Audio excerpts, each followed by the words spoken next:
आप देख रहे हैं 7 न्यूज। मैं आपके साथ मोहम्मद सलमान जुनैदी। ಶಾಸಕ ಸ್ಥಾನದಿಂದ ಸಸ್ಪೆಂಡ್ ಆಗಲೇಬೇಕು,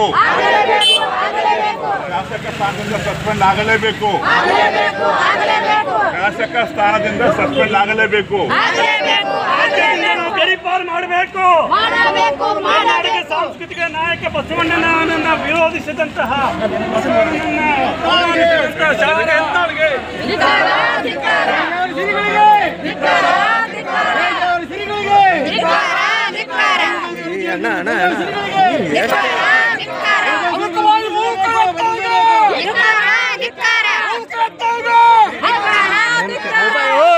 थोड़ा सब जने पिछले लो मोबाइल सामने करके हमें पूरा सामने आता है। ಕೋಮುವಾದಿ ಬಸನಗೌಡ ಪಾಟೀಲ್ ಯತ್ನಾಳ್ಗೆ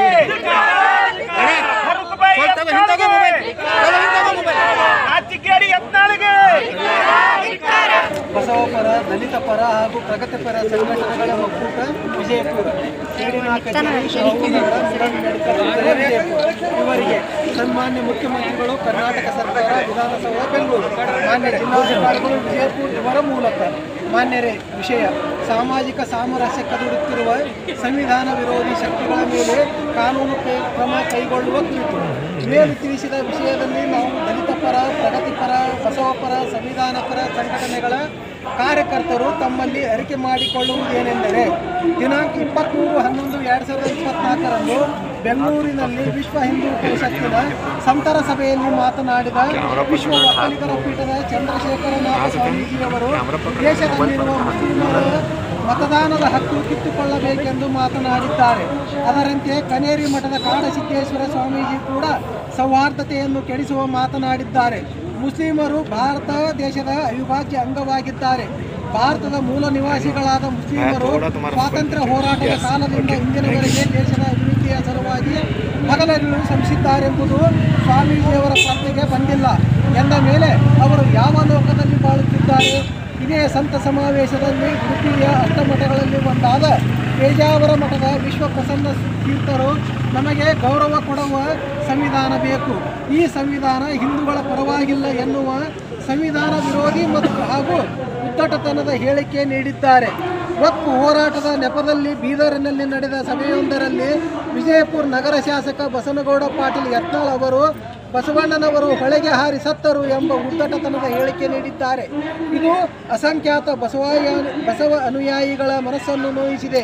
ಹಲವು ಧರ್ಮಗಳ, ಹಲವು ಭಾಷೆಗಳ, ಸಾವಿರಾರು ಜಾತಿಗಳ ಮತ್ತು ಸಂಸ್ಕೃತಿಯನ್ನು ಹೊಂದಿರುವ ಭಾರತ ದೇಶವನ್ನು ಒಂದಾಗಿ ಬೆಸೆಯುವ ದಿಶೆಯಲ್ಲಿ ಡಾಕ್ಟರ್ ಬಾಬಾ ಸಾಹೇಬ್ ಅಂಬೇಡ್ಕರ್ ಅವರು ವಿಶಿಷ್ಟವಾದ ಸಂವಿಧಾನವನ್ನು ನೀಡಿದ್ದಾರೆ.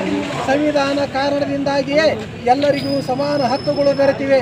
ಜಗತ್ತಿನಲ್ಲೇ ಶ್ರೇಷ್ಠವೆನಿಸಿಕೊಂಡ ಭಾರತ ಸಂವಿಧಾನದ ಮೇಲೆ ಮನುವಾದಿಗಳು ನಿರಂತರವಾಗಿ ಆಕ್ರಮಣ ನಡೆಸಿದ್ದಾರೆ. ಈ ಆಕ್ರಮಣದ ಭಾಗವಾಗಿಯೇ ಪೇಜಾವರ ಮಠದ ವಿಶ್ವ ಪ್ರಸನ್ನ ತೀರ್ಥ ಸ್ವಾಮಿಗಳು ಮತ್ತು ಒಕ್ಕಲಿಗರ ಪೀಠದ ಚಂದ್ರಶೇಖರ ಸ್ವಾಮಿಗಳು ಮತ್ತು ಕನ್ಯಾರಿ ಮಠದ ಕಾಡಸಿದ್ದೇಶ್ವರ ಸ್ವಾಮಿಗಳು ಸಂವಿಧಾನ ವಿರೋಧಿ ಮತ್ತು ದೇಶದ್ರೋಹಿ ಹೇಳಿಕೆಗಳನ್ನು ನೀಡಿರುವುದು ಖಂಡನೀಯವಾಗಿದೆ. ಕರ್ನಾಟಕದ ಸಾಂಸ್ಕೃತಿಕ ನಾಯಕ ಎಂದು ಕರ್ನಾಟಕ ಸರ್ಕಾರವೇ ಘೋಷಿಸಿರುವ ವಿಶ್ವಗುರು ಬಸವಣ್ಣನವರ ಕುರಿತಾಗಿ ವಿಜಯಪುರ ನಗರ ಶಾಸಕ ಬಸನಗೌಡ ಪಾಟೀಲ್ ಯತ್ನಾಳ್ ಅವರು ಅವಹೇಳನಕಾರಿ ಹೇಳಿಕೆ ನೀಡಿರುವುದು ಸಹ ಖಂಡನೀಯವಾಗಿದೆ.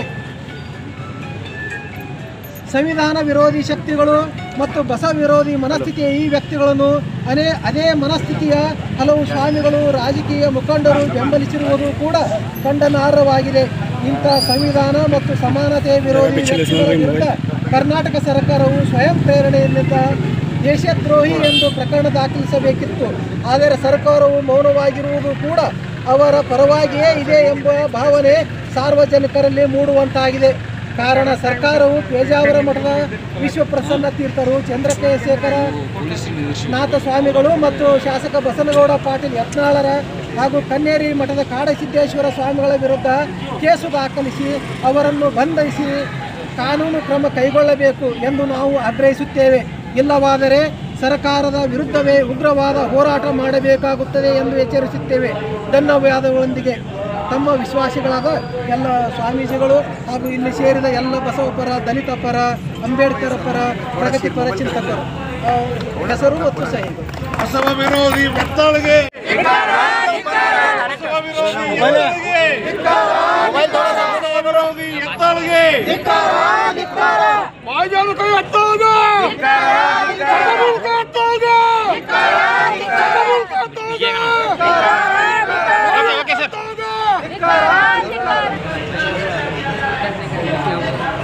ದಯವಿಟ್ಟು ಜೈಲೇ ಮಾಡಿಬಿಡಿ, ದಯವಿಟ್ಟು ಕಳಿಸ್ಬೇಕು. ಸರ್ಕಾರ ಆಕ್ಷನ್ ನಾಯಕನ ಅವಮಾನ ಮಾಡಿರೋದು ಅವರು ಸಾಮಾನ್ಯ ವ್ಯಕ್ತಿನಲ್ಲ, ನಮ್ಮನ್ನ ಸಿರಿಗರ ಹೊಡೆದವರ ನುಡಿಸಲು ಬಾರದು, ಬಡತನವೆಂಬ ಮಂತ್ರವಾದಿ ಹೊಗಲು ಒಡನೆ ನುಡಿವರಯ್ಯ ಕೂಡಲ ಸಂಗಮ ದೇವ. ಈ ಬಸವಣ್ಣನವರು ಹೇಳಿದ ಈ ಮಾತಿನಂತೆ ಬಸನಗೌಡರಿಗೆ ಅಷ್ಟಮದಗಳು ತುಂಬಿ ತುದುಕುತ್ತಿವೆ. ಅವರು ಸ್ವಾಮೀಜಿಗಳಿಗೂ ಬೈಯುತ್ತಾರೆ, ರಾಜಕಾರಣಿಗಳಿಗೂ ಬೈಯುತ್ತಾರೆ, ಪೊಲೀಸರು ಮೊದಲುಗೊಂಡು ನೌಕರರಿಗೂ ಬೈಯುತ್ತಾರೆ, ರೈತರಿಗೂ ಬೈಯುತ್ತಾರೆ, ಕಾಂಗ್ರೆಸ್ನವರಿಗೂ ಬೈಯುತ್ತಾರೆ, ಬಿಜೆಪಿಯವರಿಗೂ ಬೈಯುತ್ತಾರೆ, ಜೆಡಿಎಸ್ನವರಿಗೂ ಬೈಯುತ್ತಾರೆ, ವಿಜಯಪುರ ಜಿಲ್ಲೆ MLAಗಳಿಗೂ ಬೈಯುತ್ತಾರೆ, MP ಗೂ ಬೈಯುತ್ತಾರೆ, ಮುಸ್ಲಿಮರಿಗೂ ಬೈಯುತ್ತಾರೆ, ಕ್ರಿಶ್ಚಿಯನ್ರಿಗೂ ಬೈಯುತ್ತಾರೆ, ಬಣಜಿಗರಿಗೂ ಬೈಯುತ್ತಾರೆ, ಉಳಿದ ಎಲ್ಲ ಸಮಾಜದವರಿಗೂ ಬೈಯುತ್ತಾರೆ, ಲಿಂಗಾಯತರಿಗೂ ಬೈಯುತ್ತಾರೆ, ಹಿಂದೂ ಪರ ಮುಖಂಡರಿಗೂ ಬೈಯುತ್ತಾರೆ, ಸ್ವಪಕ್ಷದವರಿಗೂ ಬೈಯುತ್ತಾರೆ, ವಿರೋಧ ಪಕ್ಷದವರಿಗೂ ಬೈಯುತ್ತಾರೆ, ಗಾಂಧೀಜಿಯವರಿಗೂ ಬೈಯುತ್ತಾರೆ. ಹಿಂದೂಗಳನ್ನು ನಂಬಲ್ಲ, ಲಿಂಗಾಯತರನ್ನು ನಂಬಲ್ಲ, ಮುಸ್ಲಿಮರನ್ನು ನಂಬಲ್ಲ, ಕ್ರಿಶ್ಚಿಯನ್ನರನ್ನು ನಂಬಲ್ಲ, ಬೌದ್ಧ, ಸಿಖ್, ಪಾರ್ಸಿ ಯಾರನ್ನೂ ನಂಬಲ್ಲ. ಆದರೂ ಅವರ ಮನಸ್ಸಿನಲ್ಲಿ ಸಮಾಧಾನ ಇಲ್ಲ. ಮುಖ್ಯಮಂತ್ರಿಗಳನ್ನು ನಂಬಲ್ಲ, ಯಾವ ಮಂತ್ರಿಗಳನ್ನು ನಂಬಲ್ಲ. ಒಟ್ಟಾರೆಯಾಗಿ ನಿಮಗೆ ಇಲ್ಲಿ ಯಾರೂ ಸರಿನೇ ಇಲ್ಲ ಅನಿಸುತ್ತದೆ. ಇದನ್ನೆಲ್ಲ ನೋಡಿದರೆ ತಮ್ಮ ಮಾನಸಿಕ ಮತ್ತು ಮೆದುಳು ಆರೋಗ್ಯದಲ್ಲಿ ಏರುಪೇರಾಗಿದೆ. ತಾವು ದಯಮಾಡಿ ತಮ್ಮ ಒಳ್ಳೆಯ ಪ್ರಗತಿಪರ ಕಾರ್ಯ ಮಾಡುವ MLA ಇದೀರಿ, ಅದಕ್ಕೆ ತಾವು ಆದಷ್ಟು ಬೇಗನೆ ತಮ್ಮ ಮೆದುಳಿನ ಆರೋಗ್ಯ ಹಾಗೂ ಮಾನಸಿಕ ಆರೋಗ್ಯದ ಚಿಕಿತ್ಸೆಯನ್ನು ಮಾಡಿಕೊಂಡು ನಮಗೆ ಮುಂದಿನ ಸೇವೆಯನ್ನು ಒದಗಿಸಬೇಕು. ಬಸವ ತಂದೆಗಳ ಕುರಿತು ಅಪಮಾನಜನಕವಾಗಿ ಮಾತನಾಡಿದ್ದೀರಿ, ತಿದ್ದಿಕೊಳ್ಳಿ, ಕ್ಷಮೆ ಕೇಳಿ ಎಂದು ನಾಡಿನ ಎಲ್ಲರೂ ಹೇಳಿದರು. ಆ ಹೇಳಿದವರಿಗೆ ಅಪಹಾಸ್ಯವಾಗಿ ಮಾತನಾಡುತ್ತೀರಿ. ಗರ್ವದಿ ಬೀಗದಿರೈ ನೀನು ಕರೆ ಅಪಹಾಸ್ಯವನು, ಜಲದಿಯ ನಿವುದೈ ನಿನ್ನಯ ನೌಕೆ ಏನು ಗತಿಯೈ ಜೋಕೆ.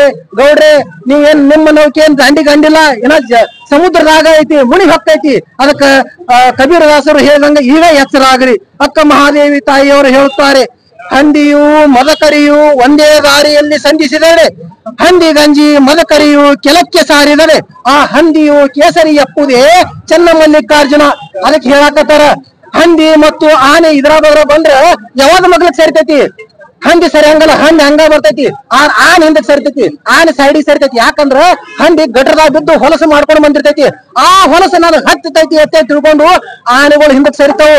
ಅದಕ್ಕ ಆ ಹಂದಿ ಏನ್ ತಿಳ್ಕೊತೈತಿ, ಈ ಆನೆ ನನಗೆ ಅಂಜಿ ಸರೈತಿ ಅಂದ್ರ ನಾ ಹಂದಿ ಅಲ್ಲ, ನಾ ಸಿಂಹ ತಿಳ್ಕೊತೈತಿ. ಹಂಗೇನ ಸಿಂಹ ಆಗಕ್ ಸಾಧ್ಯ ಐತೇನ? ಈ ಮಾತನ್ನು ತಾವು ಎಚ್ಚರದಿಂದ ತಿಳ್ಕೊಡ್ರಿ. ಯಾಕಂದ್ರೆ ನಿಮ್ಗ ಮೊನ್ನೆ ನಾವು ವಾಟ್ಸಪ್ ದಾಗ ಹೇಳಾಗ ಏನಂದ್ರೆ, ಆ ವಾಟ್ಸಪ್ ದಾಗ ಮಾತಾಡ್ತಾವ್, ಆ ಯೂಟ್ಯೂಬ್ ನಾಗ ಮಾತಾಡ್ತಾವ್, ಏನ್ ಮಾತಾಡಿದ ಕಿಮ್ಮತಿ ಅಲ್ಲ. ಅದಕ್ಕ ಇದನ್ನ ಒಂದು ಸಣ್ಣ ಪ್ರಮಾಣದಲ್ಲಿ ಒಂದು ಹೋರಾಟವನ್ನು ಕೈಗೊಂಡೆವು. ಇದಕ್ಕೂ ನೀವು ಅಂಜಲಿಕ್ಕಂದ್ರ ಯಾರ ಶರಣರಿಗೆ ಮತ್ತೆ ಬಸವಣ್ಣನವರಿಗೆ ದ್ರೋಹ ಮಾಡ್ಯಾರ ಅವ್ರೆಲ್ಲ ಸರ್ವನಾಶವಾಗಿ ಹೋಗ್ಯಾರ.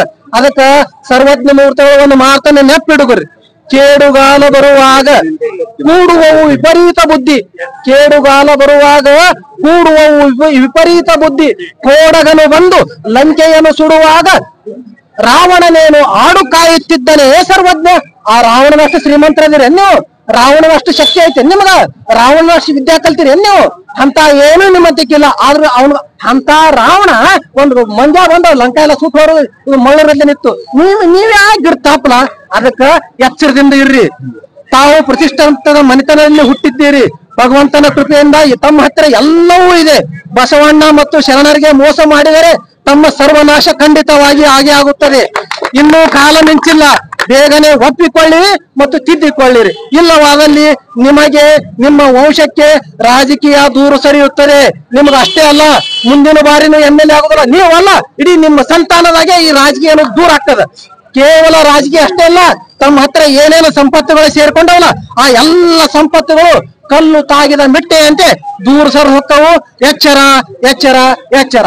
ಇನ್ನು ಎರಡನೇದಾಗಿ ಪೇಜಾವರ ಶ್ರೀಗಳು ಅವರು ಭಾರತದ ಸಂವಿಧಾನದ 4 ಗಾಲಿಗಳು ಯಾವಂದ್ರ ಬುದ್ಧ ದೇವನ ಶಾಂತಿ, ಬಸವ ತಂದೆಯ ಸಮಾನತೆ, ರಾಷ್ಟ್ರಪಿತ ಗಾಂಧೀಜಿಯ ಅಹಿಂಸೆ, ಭಾರತ ರತ್ನ ಡಾಕ್ಟರ್ ಬಾಬಾ ಸಾಹೇಬ್ ಅಂಬೇಡ್ಕರರ ಸಾಮಾಜಿಕ ನ್ಯಾಯ ಇದನ್ನು ಒಳಗೊಂಡಂತದ್ದು ನಮ್ಮ ಭಾರತೀಯ ಸಂವಿಧಾನ.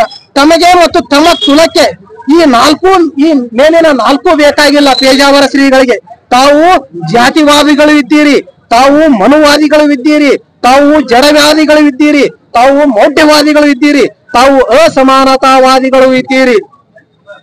ತಮಗೆ ಲಿಂಗಾಯತರು ಬೇಡ, ತಮಗೆ ದಲಿತರು ಬೇಡ, ತಮಗೆ ಮುಸ್ಲಿಮರು ಬೇಡ, ತಮಗೆ ಕ್ರಿಶ್ಚಿಯನ್ನರು ಬೇಡ, ತಮಗೆ ಸಿಖ್ಖರು ಬೇಡ, ಬೌದ್ಧರು ಬೇಡ, ಪಾರ್ಸಿಗಳು ಬೇಡ, ಕೊನೆಗೆ ತಮಗೆ ಹಿಂದೂಗಳು ಸಹಿತ ಬೇಡ. ಯಾಕೆ ಈ ಮಾತು ಒತ್ತು ಹೇಳಕತ್ತೀನಿ ಅಂದ್ರ ಆ ಪೇಜಾವರ ಶ್ರೀಗಳು ಮುಂದಿನ ಶ್ರೀಗಳು ಹೇಳ್ಬಿಟ್ಟಾರ ನಾವು ಹಿಂದೂಗಳಲ್ಲ ಅಂತ ಹೇಳ್ಬಿಟ್ಟಾರ.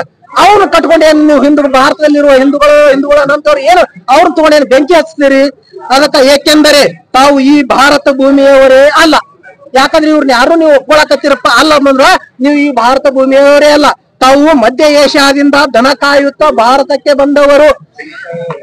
ದನ ಕಾಯುವವರು ತಾವಾಗಿದ್ದೀರಿ. ಅತಿಥಿ ದೇವೋಭವ ಎಂದು ಸ್ಥಳ ಆಶ್ರಯವನ್ನು ಕೊಟ್ಟವರಿಗೆ ತುಳಿದು ನಮ್ಮ ತಲೆಯ ಮೇಲೆ ಕಾಲು ಇಡುತ್ತಿದ್ದೀರಿ. ನಮಗೆ ನಮ್ಮ ಅಂಬೇಡ್ಕರ್ ನೀಡಿದ ಸಂವಿಧಾನದ ಅಡಿಯಲ್ಲಿ ನಾವು ಸುಖವಾಗಿ ಇದ್ದೇವೆ. ತಮಗೆ ಭಾರತದ ಸಂವಿಧಾನ ಸರಿ ಕಾಣುತ್ತಿಲ್ಲ ಎಂದರೆ ತಾವು ಭಾರತವನ್ನು ತೊರೆಯಿರಿ. ಆದಷ್ಟು ಬೇಗ ತಾವು ತಮ್ಮ ಶಿಷ್ಯರನ್ನು ತಮ್ಮ ಬಳಗವನ್ನು ಕರೆದುಕೊಂಡು ಪೇಜಾವರ ಶ್ರೀಗಳು ಭಾರತವನ್ನು ಬಿಟ್ಟು ತೊಲಗಿ ಹೋಗಿ ಎಲ್ಲಿಂದ ಬಂದಿರೋ ಬೇಕಿದ್ದರೆ ಅಲ್ಲಿಗೆ ಹೋಗಿರಿ. ಇಲ್ಲವಾದರೆ ಇಲ್ಲಿಯೇ ಭಾರತದಲ್ಲಿ ಇರುವ ಇಚ್ಛೆ ಇದ್ದರೆ ನಮ್ಮೆಲ್ಲರೊಂದಿಗೆ ಹೊಂದಿಕೊಂಡು ಅಂಬೇಡ್ಕರ್ ತಂದೆಗಳು ನೀಡಿದ ಸಂವಿಧಾನವನ್ನು ಒಪ್ಪಿಕೊಂಡು ಬದುಕಿರಿ. ಇದನ್ನೆಲ್ಲ ಗಮನಿಸಿದ ಅಪ್ಪ ಬಸವಣ್ಣನವರು ನಮಗೆಲ್ಲ 900 ವರ್ಷಗಳ ಹಿಂದೆಯೇ ಹೇಳಿದ್ದಾರೆ. ಬ್ರಾಹ್ಮಣನೇ ದೈವವೆಂದು ನಂಬಿದ ಕಾರಣ ಗೌತಮ ಮುನಿಗೆ ಗೋವಧೆಯಾಯಿತು. ಬ್ರಾಹ್ಮಣನೇ ದೈವವೆಂದು ನಂಬಿದ ಕಾರಣ ಬಲಿಗೆ ಬಂಧನವಾಯಿತು. ಬ್ರಾಹ್ಮಣನೇ ದೈವವೆಂದು ನಂಬಿದ ಕಾರಣ ಕರ್ಣನ ಕವಚ ಹೋಯಿತು. ಬ್ರಾಹ್ಮಣನೇ ದೈವವೆಂದು ನಂಬಿದ ಕಾರಣ ಏಕಲವ್ಯನ ಧನುರ್ವಿದ್ಯೆ ಹೋಯಿತು. ಬ್ರಾಹ್ಮಣೇ ದೈವವೆಂದು ನಂಬಿದ ಕಾರಣ ದಕ್ಷಂಗೆ ಕುರುವೆಲೆಯಾಯಿತು. ಬ್ರಾಹ್ಮಣನೇ ದೈವವೆಂದು ನಂಬಿದ ಕಾರಣ ಪರಶುರಾಮ ಸಮುದ್ರಕ್ಕೆ ಗುರಿಯಾದನು. ಬ್ರಾಹ್ಮಣನೇ ದೈವವೆಂದು ನಂಬಿದ ಕಾರಣ ನಾಗಾರ್ಜುನನ ತಲೆ ಹೋಯಿತು. ಭಕ್ತನೇ ದೈವವೆಂದು ನಂಬಿದ ಕಾರಣ ನಮ್ಮ ಕೂಡಲ ಸಂಗನ ಶರಣರು ಕೈಲಾಸವಾಸಿಗಳಾದರು. ಕೊನೆಯದಾಗಿ ತಾವು ಬೇರೆ ಬುದ್ಧಿ ಉಳ್ಳಂತಹ ಈ ಬಸನಗೌಡರು ಪಾಟೀಲ್ ಅವರಿಗೆ ಹಾಗೂ ಪೇಜಾವರ ಶ್ರೀಗಳಿಗೆ ನಾವು ಒಂದು ಕೊನೆ ಮಾತು ಹೇಳ್ತೇವೆ. ಭಾರತಕ್ಕೆ ತಮ್ಮಂತ ಭೇದ ಬುದ್ಧಿಯವರಿಂದಲೇ ಭಾರತದ ಮೇಲೆ ದಾಳಿಗಳಾದವು. ತಮ್ಮಂತ ಕುತಂತ್ರ ಬುದ್ಧಿಗಳ ಕಾರಣದಿಂದಾಗಿ ಭಾರತಕ್ಕೆ ಮುಸಲ್ಮಾನ ಧರ್ಮ ಬಂತು. ತಮ್ಮಂತ ಕುತಂತ್ರ ಬುದ್ಧಿ ಭೇದ ಬುದ್ಧಿಯಿಂದ ಭಾರತಕ್ಕೆ ಕ್ರಿಶ್ಚಿಯನ್ ಧರ್ಮ ಬಂತು. ಏನ್ ಆಗೋದು ಹೋಗೈತಿ. ಎಲ್ಲಾರು ನಾವು ಇಲ್ಲಿ ಅಣ್ಣತಂಬರ್ಕಿಂತ ಹೆಚ್ಚಿಗೆ ಚಂದಾಗ ಬದುಕಾಕತ್ತೇವು. ಮತ್ತೆ ಈ ದೇಶದ ಶಾಂತಿ ಕದಡಬ್ಯಾಡ್ರಿ. ಇದು ಭಾರತ ನೆಲ ಸಂಸ್ಕೃತಿ, ಇದು ಬಸವ ಸಂಸ್ಕೃತಿ ಭೂಮಿ. ಇದು ಹಿಂಗ ಇರಾಕ್ ಬಿಡ್ರಿ. ಇದನ್ನೆಲ್ಲ ಹಾಳು ಮಾಡಿ ಹತ್ತಿ ಬಿಡ್ತಿ ಬ್ಯಾಡ್ರಿ ಅಂತ ತಮ್ಮಂತಕ ನಾವು ವಿನಂತಿ ಮಾಡ್ಕೋತೇವೆ. ಕೊನೆಯದಾಗಿ ಒಂದು ಮಾತು ಹೇಳಕ ಇಷ್ಟಪಡ್ತೀನಿ. ನೆನಪಾಗ್ತಿಲ್ಲ ಮತ್ತೆ ಆಮೇಲೆ ನಾವು ರಾಜ್ಯದಲ್ಲಿ ಕಾಂಗ್ರೆಸ್ ಸರ್ಕಾರ ಐತಿ. ಎಲ್ಲಾರು ಅವರೇ ಹಂಗೆ ಆಕ್ಷನ್ ತಗೋತಾರ. ಜನರು ಅದ್ರ ಪರವಾಗಿ ಅದಾರ ಇಲ್ಲತ್ತ ಮುಖ್ಯಮಂತ್ರಿಗಳು ಮಾನ್ಯ ಮುಖ್ಯಮಂತ್ರಿಗಳು ಕಾಯ್ದು ನೋಡಾಕ್ತಾರ. ನಾವೆಲ್ಲರೂ ಅವ್ರ ಪರವಾಗಿ ಅಂದ್ರ ಇದ್ರ ಕುರಿತು ಅವ್ರು ಬಹಳ ಚೆನ್ನಾಗಿ ಕ್ರಮ ಕೈಗೊಳ್ತಾರ. ಇದ್ರ ಪರವಾಗಿ ಅವರು ಬಹಳ